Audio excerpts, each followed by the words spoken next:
दोस्तों स्वागत है आपका रैंकाइन एकेडमिक यूट्यूब प्लेटफॉर्म पे। मैं हूं प्रशांत पूजन।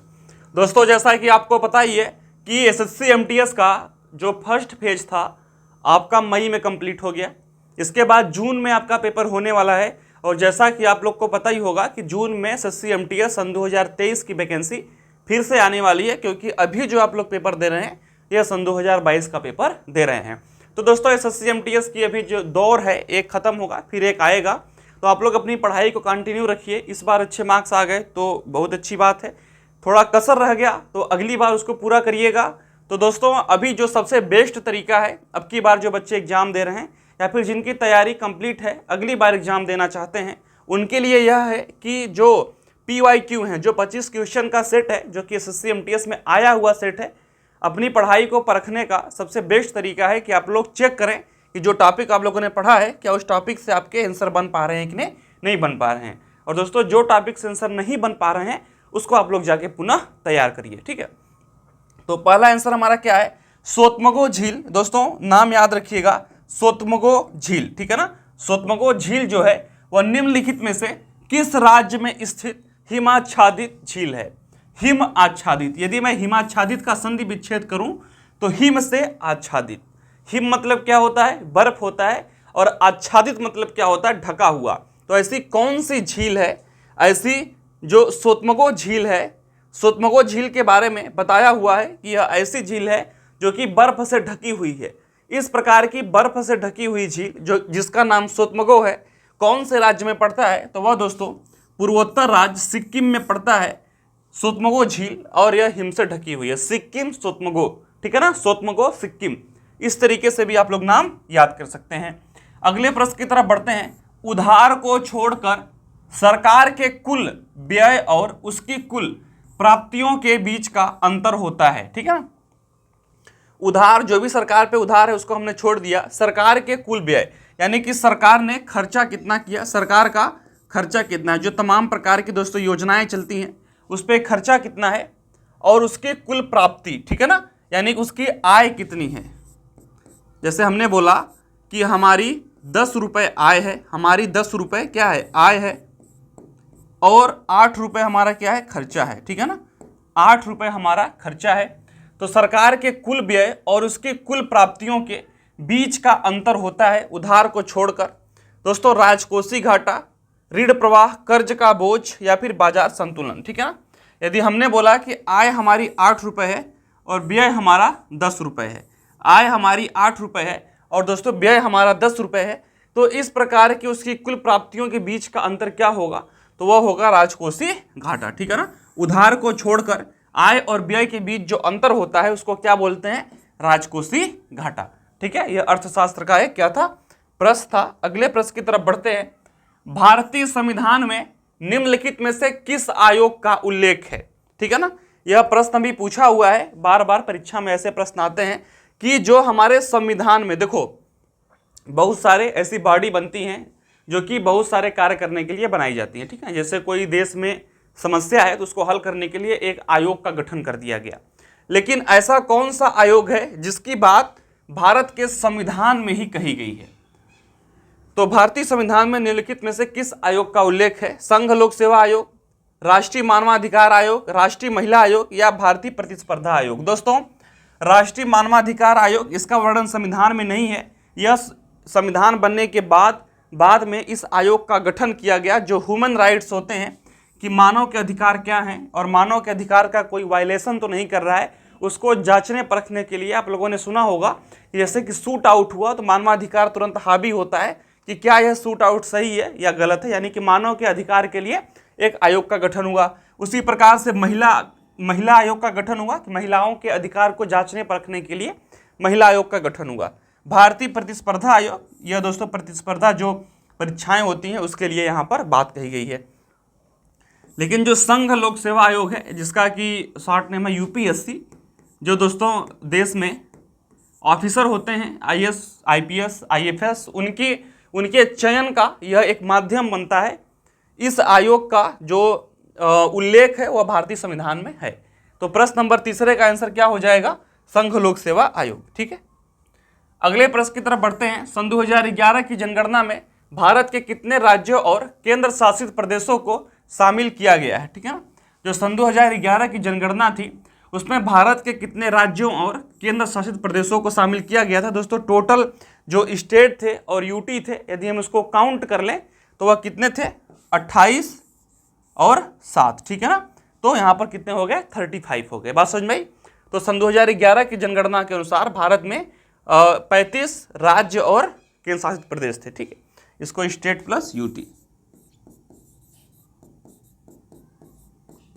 यूनियन टेरिटरी और राज्य, उनकी संख्या कितनी थी, 35 थी। सन 2011 की जनगणना से बार बार प्रश्न पूछता है। अभी कल हम देख रहे थे तो प्रश्न पूछा था कि जनगणना कब से शुरू हुई। तो दोस्तों भारत में जो जनगणना है, भारत में जो जनगणना है यह 1872 में सबसे पहले लॉर्ड मेयो, कौन, लॉर्ड मेयो ने इसकी शुरुआत की। लेकिन दोस्तों 1872 में यह जनगणना पूरी नहीं हो पाई थी। इसके बाद 1881 में पहली बार भारत में पूरी तरीके से जनगणना हुई, ठीक है ना। पहली जनगणना जो प्रॉपर तरीके से हुई वह कब हुई, वह 1881 में हुई।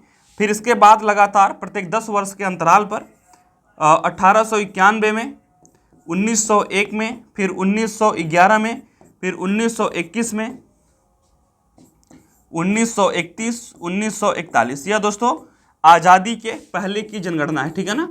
आज़ादी के पहले की जनगणना है। कब की है, आज़ादी के पहले की जनगणना है। अब इसके बाद आज़ादी के बाद की जनगणना की बात करेगा, ठीक है ना, आज़ादी के बाद की।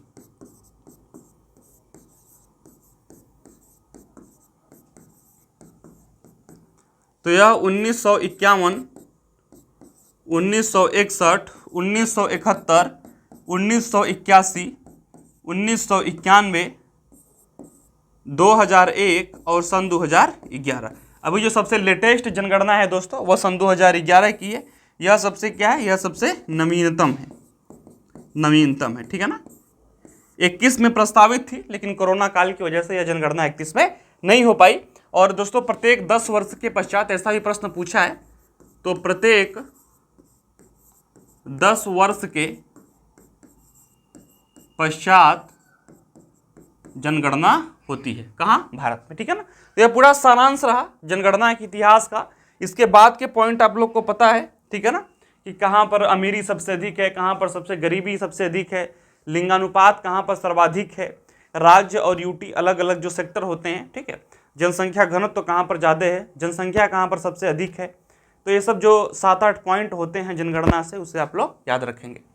निम्नलिखित में से कौन से भारत के 2 द्वीपीय पड़ोसी देश हैं। दोस्तों भारत के कुल पड़ोसियों की संख्या 9 है, जिसमें से 7 जो होते हैं हमारे, वह हमारे जमीनी स्तर के पड़ोसी हैं, यानी कि उनकी सीमाएं हमारे देश की जमीन से लगती हैं। और 2 ऐसे देश हैं जो कि द्वीपीय पड़ोसी, यानी कि द्वीप से उनकी सीमाएं लगती हैं, यह समंदर के हमारे पड़ोसी हैं। तो हम सभी अपने पड़ोसियों को देखते हैं। सबसे पहले हम बात करेंगे स्थलीय सीमा साझा करने वाले, ठीक है। तो स्थलीय सीमा कौन कौन से साझा करते हैं, उनके नाम है नेपाल, उनके नाम क्या है, नेपाल। इन सभी की राजधानी भी आप लोग को पता होनी चाहिए। नेपाल हो गया दोस्तों, इसके बाद चीन हो गया, ठीक है, भूटान हो गया, नेपाल, चीन, भूटान, म्यांमार, नेपाल, चीन, भूटान, म्यांमार, बांग्लादेश,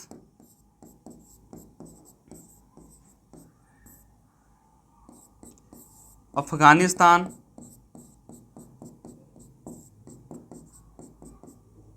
ठीक है, 2, 2, 4, 5, 6 और एक पाकिस्तान।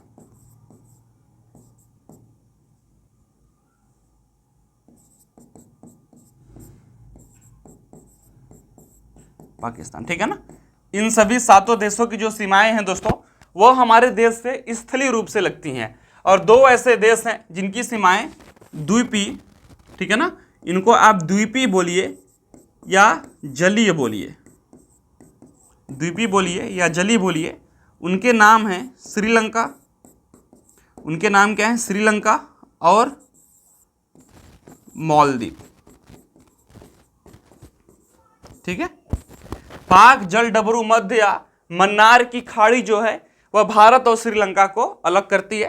तो यह सातों देश दोस्तों, इसकी स्थलीय सीमा हमारे देश से लगती है और जो द्वीपी या फिर जलीय सीमाएं हैं श्रीलंका और मालदीव से लगती है। तो हमसे क्या पूछा है कि द्वीपी पड़ोसी देश कौन है, तो श्रीलंका और मालदीव, यह हमारा करेक्ट आंसर हो जाएगा। बात समझ में आई। और यदि आपसे स्थलीय पूछे तो इन सातों का आप लोग नाम याद रखेंगे।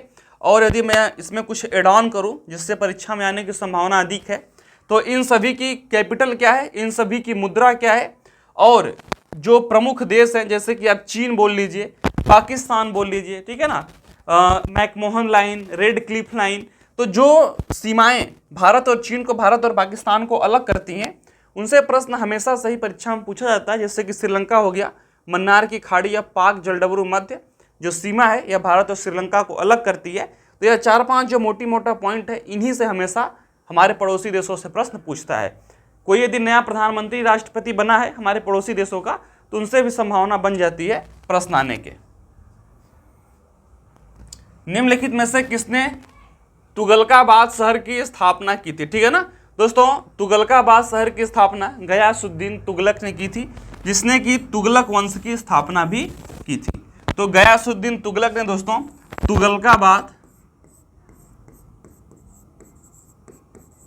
तुगलकाबाद शहर की स्थापना इन्होंने की थी और तुगलक वंश की स्थापना भी इन्होंने की थी, ठीक है। तो इन दोनों चीजों का आप लोग ध्यान रखेंगे। मोहम्मद बिन तुगलक हो गया, फिरोज शाह तुगलक हो गया, यह सभी तुगलक वंश से संबंधित हैं दोस्तों। अलाउद्दीन खिलजी जो है यह खिलजी वंश से संबंधित है। महाकाली गुफाएं में स्थित 19 शैलकृत स्मारकों का एक समूह है। तो महाकाली जो गुफाएं हैं, राक कट मतलब कि चट्टानों को काट के जो गुफाएं बनाई गई हैं, तो 19 शैलकृत, शैल का मतलब क्या होता है दोस्तों, पत्थर होता है।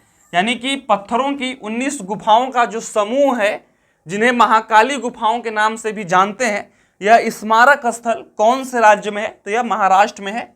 इसकी पहचान क्या है कि महाकाली गुफाओं के नाम से महाराष्ट्र में स्थित है और इनकी संख्या 19 है, जो कि शैलकृत अर्थात पत्थरों को काट के बनाई गई हैं, जैसे कि अजंता और एलोरा की गुफाएं बनाई गई हैं, ठीक है।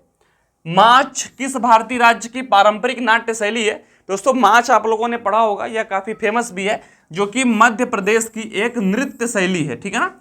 और नृत्य शैली बोले या फिर नाटक बोले, उसमें नाच भी होता है, उसमें डांस भी होता है, और एक प्रकार का कोई उपदेश देना या फिर कोई बात को समाज तक पहुंचाने का एक माध्यम है माच, जो कि एक नाटकीय तरीके से मध्य प्रदेश में मनाया जाता है। जैसे कि मैं बोलूं कि रामायण से क्या होता है कि रामायण की घटनाओं को एक नाटक के द्वारा लोगों तक पहुंचाने का कार्य होता है गांव में। तो उसी तरीके से माच भी एक नाटक ही होता है, जिसमें कुछ संदेशों को पहुंचाने का कार्य समाज में होता है। महात्मा गांधी ने अहमदाबाद में मिल मजदूरों की सफल हड़ताल का नेतृत्व किस वर्ष किया था। दोस्तों 1918 में किया था, क्योंकि आपको पता होगा कि महात्मा गांधी ने 1917 में बिहार के चंपारण में प्रथम आंदोलन किया। कहाँ किया? बिहार के चंपारण में सबसे पहले आंदोलन किया। फिर इसके बाद 1918 में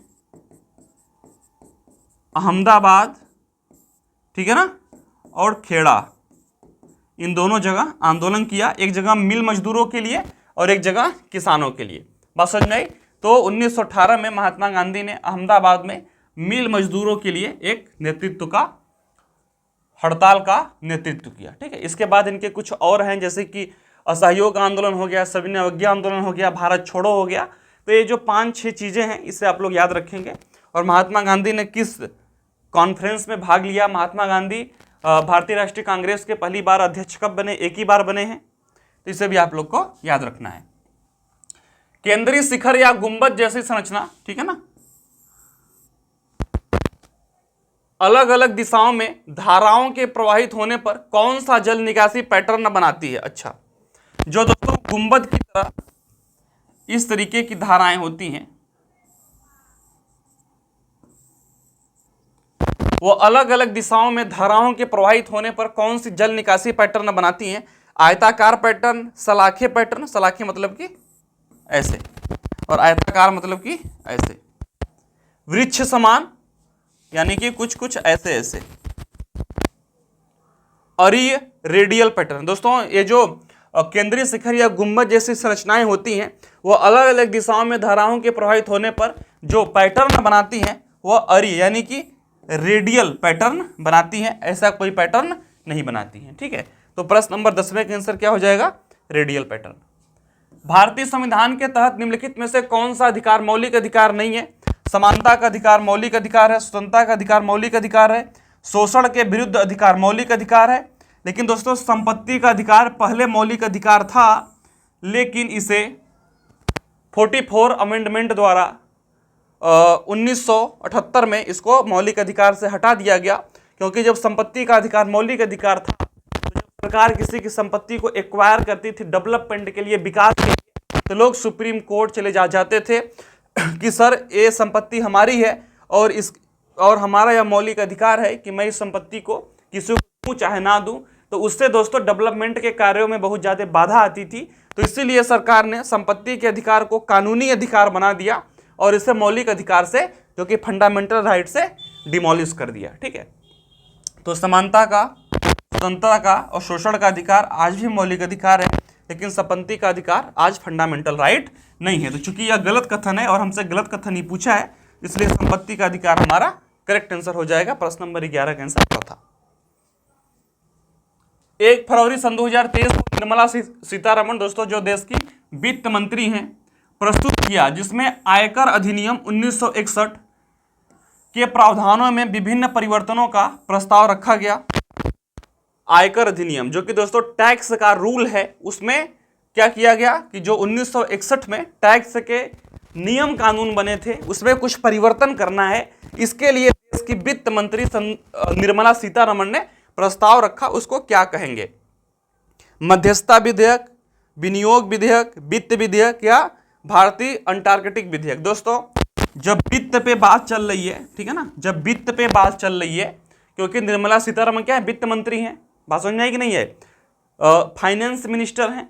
तो जब वित्त पे बात चल रही है तो इसके लिए जो विधेयक पेश होगा 1961 में जो टैक्स के लिए नियम कानून बने हैं उसमें कुछ परिवर्तन करना है, तो उसको परिवर्तन करने के लिए संसद में जो विधेयक लाया गया उस विधेयक का नाम क्या था? यह आपसे प्रश्न पूछा है, तो उसका आंसर हो जाएगा वित्त विधेयक। निर्मला सीतारमण संसद में लेके आई कि 1961 में जो टैक्स स्लैब के अकॉर्डिंग, जो टैक्स कलेक्शन के अकॉर्डिंग रूल बने हैं उसमें कुछ परिवर्तन करना है, तो उसके लिए जो विधेयक बन के आया उसको वित्त विधेयक कहते हैं।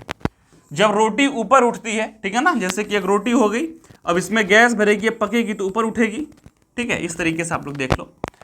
तो आटे को में हजारों बुलबुले बनती है। जब रोटी ऊपर उठती है और सिकती है तो आटे में हजारों बुलबुले बनाती है। अच्छा, इसमें गैस पूछा है कि जब रोटी हम फुलाते हैं तो रोटी जब फूलती है बीच में जो गैस भरती है तभी तो रोटी फूलती है ना, उसमें कौन सी गैस उसमें भरती है? तो वह दोस्तों कार्बन डाइऑक्साइड CO2 गैस होती है। ठीक है, जब रोटी हम सेकते हैं, जब रोटी फूलती है तो उसमें कार्बन डाइऑक्साइड गैस भरती है। 1793 में स्थायी बंदोबस्त लागू होने पर भारत का गवर्नर जनरल कौन था? दोस्तों चार्ल्स कॉर्नवालिस। स्थायी बंदोबस्त एक प्रकार का दोस्तों कानून था, यह कानून किसानों पर लागू होता था। ऐसा प्रश्न आपसे पूछ सकता है कि स्थायी बंदोबस्त किसके लिए लाया गया था? तो यह किसानों के लिए लाया गया था कि जो जमीन थी जमींदारों के हाथों में थी और जमींदार किसानों को जमीन देकर उनसे अंग्रेजों को टैक्स देते थे। यानी कि हम जैसे मान लो कि मैं जमींदार हो गया और सामने हमारे क्या है? British government. तो मैंने ब्रिटिश गवर्नमेंट से 1000 बीघे खेत लिया, फिर मैं 500 किसानों को 2-2 बीघे खेत दे दिया। अब मैं अपने मन मुताबिक किसानों से टैक्स लूंगा। अब मुझे ब्रिटिश गवर्नमेंट को सपोज करो 1000 बीघे के लिए 1000 रुपये देने हैं, तो मेरा फर्ज क्या बनता है कि मैं प्रत्येक किसान से 2-2 रुपये लूँ, क्योंकि किसानों की संख्या कितनी है? 500 रुपये है। अब मैं करूँगा क्या कि किसानों को टार्चर करके उनसे 4-4 रुपये लूँगा, ठीक है ना। तो 1000 रुपये दूंगा ब्रिटिश गवर्नमेंट को और 1000 एज ए जमींदार मैं खुद रखूँगा। बात समझ में आई? तो यह बात जब अंग्रेजों को पता चली कि किसानों का शोषण बहुत ज़्यादा हो रहा है जमींदारों के द्वारा, जिससे कि किसान किसानी छोड़ रहे हैं।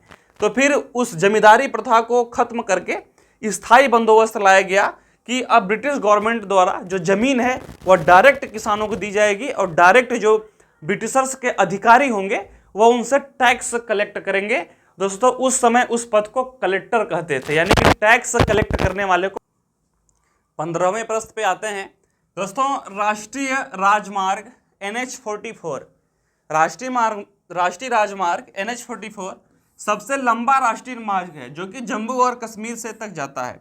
दोस्तों यहाँ पर प्रश्न पूछा हुआ है कि जो राष्ट्रीय राजमार्ग NH44 है यह सबसे लंबा क्या है, राष्ट्रीय राजमार्ग है जो जम्मू और कश्मीर से कहाँ तक जाता है, कन्याकुमारी तक, यानी कि तमिलनाडु तक जाता है। ठीक है ना। तो यह जो सबसे लंबा दोस्तों राजमार्ग है यह जम्मू कश्मीर से कर्नाटका तक तमिलनाडु तक जाता है। तो प्रश्न नंबर 15वें का आंसर क्या हो जाएगा, तमिलनाडु। निम्नलिखित में से कौन सा भारतीय त्योहार भगवान जगन्नाथ को श्रद्धा अर्पित करने के लिए मनाया जाता है। दोस्तों आपको पता होगा कि जो भगवान जगन्नाथ की रथ यात्रा है वह कहाँ पे निकाली जाती है, वह उड़ीसा में निकाली जाती है। उड़ीसा में भगवान जगन्नाथ की रथ यात्रा निकाली जाती है। बात समझ में आई। तो भगवान जगन्नाथ को श्रद्धा अर्पित करने के लिए जो रथ यात्रा निकाली जाती है वह कहाँ पे निकाली जाती है, उड़ीसा में निकाली जाती है। तो प्रश्न नंबर 16वें का आंसर क्या हो जाएगा, रथ यात्रा हो जाएगा। निम्नलिखित में से कौन ठंडे खून वाले जानवरों का उदाहरण है। दोस्तों कुछ जो जीव होते हैं वह गर्म खून के होते हैं दोस्तों, और जो कुछ जीव होते हैं वह ठंडे खून वाले होते हैं। तो निम्नलिखित में से कौन ठंडे खून वाले जानवरों का उदाहरण है, कछुए और सांप। तो इसका आंसर क्या हो जाएगा, 1 और 2 दोनों। ठीक है ना। यह जो ब्लड ग्रुप होता है ठंडे और गर्म का वह किन किन जीव जंतुओं में पाया जाता है उसे आप लोग को बायोलॉजी में पढ़ना है। वेम्पति चिन्ना सत्यम, नाम याद रखिए, वेम्पति चिन्ना सत्यम किस शास्त्रीय नृत्य शैली के लिए जाने जाते हैं, उड़ीसी, बिहू, कुचिपुड़ी या मणिपुरी। दोस्तों जो उड़ीसी है यह उड़ीसा का क्या है, एक शास्त्रीय नृत्य शैली है। ठीक है ना। जो उड़ीसी है वह उड़ीसा का एक शास्त्रीय नृत्य शैली है, इसे आप लोग को याद रखना है। बिहू दोस्तों असम का है,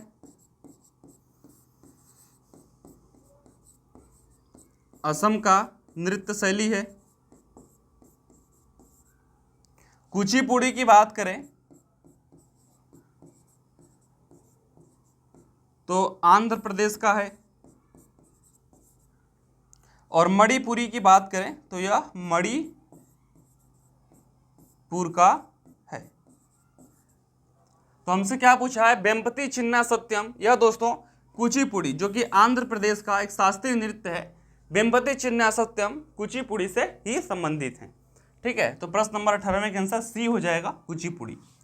आवर्त सारणी में नाइट्रोजन किस रासायनिक तत्व को दर्शाता है।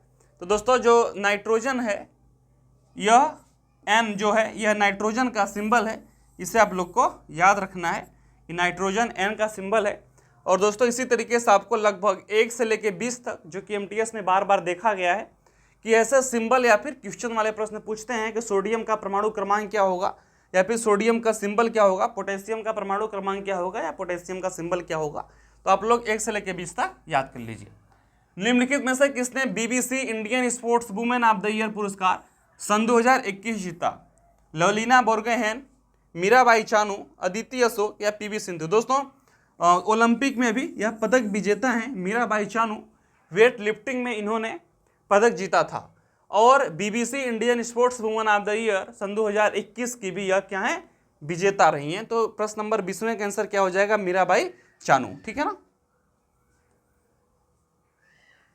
निम्नलिखित में से किसे पुरुष वर्ग में फरवरी सन 2022 के लिए ICC प्लेयर ऑफ द मंच चुना गया था। तो यह दोस्तों क्रिकेटर श्रेयस अय्यर हैं जिन्हें सन 2022 में BCCI प्लेयर ऑफ द मंच चुना गया था। तो जो भी पर्सनालिटी किसी भी खेल से हो गए, यदि उनको कोई विशिष्ट पुरस्कार मिला है तो वह हमेशा सही प्रश्न आने का एक विषय बन जाता है। तो उसे भी आप लोग को याद रखना है। ऐसे प्रश्नों को हम करंट अफेयर्स के प्रश्न कहते हैं और यह काफ़ी आसान होते हैं। निम्नलिखित में से किस वाद्य यंत्र से पंडित रविशंकर मुख्य रूप से जुड़े हुए, यह मोस्ट सरल और मोस्ट इंपॉर्टेंट प्रश्न है कि सितार से दोस्तों पंडित रविशंकर जुड़े हुए हैं। यह ग्रेमी अवार्ड पुरस्कार विजेता भी हैं। सबसे पहले ग्रेमी पुरस्कार जीतने वाले पंडित रविशंकर है पुरुषों में, और तो वैसे भी कैटेगरी में। महिलाओं में तन्वी शाह हैं। तो दोस्तों इनका संबंध किससे है? सितार से है। और इनको कौन कौन से पुरस्कार मिले हैं यह भी मोस्ट इंपॉर्टेंट है। किस क्रिकेट खिलाड़ी ने भारत के श्रीलंका दौरे सन 2022 पर T20 सीरीज के लिए मैन ऑफ द सीरीज का पुरस्कार जीता था? दोस्तों क्रिकेट खिलाड़ी ने भारत के श्रीलंका दौरे पर, यानी कि जब भारत श्रीलंका का दौरा किया था सन 2022 में, तो T20 की जो सीरीज हुई थी उसमें मैन ऑफ द मैच तो एक टूर्नामेंट के लिए होता है, यानी सभी टूर्नामेंटों में जो सबसे अच्छा प्रदर्शन करता है उसे मैन ऑफ द सीरीज का खिताब मिलता है। तो दोस्तों जब T20 सन 2022 में भारत श्रीलंका के दौरे पर गई थी तो उस समय मैन ऑफ द सीरीज का खिताब श्रेयस अय्यर ने जीता था। ठीक है ना। तो प्रश्न नंबर 23वें का आंसर क्या हो जाएगा? श्रेयस अय्यर। डिफेंडिंग इंडिया पुस्तक के लेखक कौन है? देखिए जैसा कि आपको पता है कि एक पुस्तक या फिर एक नॉवेल, ऑटोबायोग्राफी या फिर जीवनी से एक प्रश्न आता ही आता है। तो डिफेंडिंग इंडिया पुस्तक के लेखक दोस्तों जसवंत सिंह रहे हैं। ठीक है ना। ये सीताराम येचुरी, अटल बिहारी वाजपेयी, प्रणब मुखर्जी, ये सभी पॉलिटिशियन ही हैं, लेकिन डिफेंडिंग इंडिया पुस्तक के जो लेखक हैं यह जसवंत सिंह हैं। बाण भट्ट किसके दरबारी कवि थे? बिंदुसार, हर्षवर्धन, अशोक या कुमारगुप्त? दोस्तों जो बाण भट्ट हैं वह हर्षवर्धन के दरबारी कवि थे। आप लोगों ने पढ़ा ही होगा। और दोस्तों बाण भट्ट ने हर्षवर्धन की जीवनी भी लिखी है, यह काफ़ी फेमस प्रश्न रहा है। तो बाण भट्ट हर्षवर्धन का क्या रहे हैं? दरबारी कवि रहे हैं। तो आप लोगों ने देख लिया 1 से लेकर 25 तक हम लोगों ने प्रश्नों को डिस्कस कर लिया। आशा करते हैं कि आपके प्रश्न बहुत सारे सही होंगे। तो मिलते हैं नेक्स्ट वीडियो में, तब तक के लिए धन्यवाद।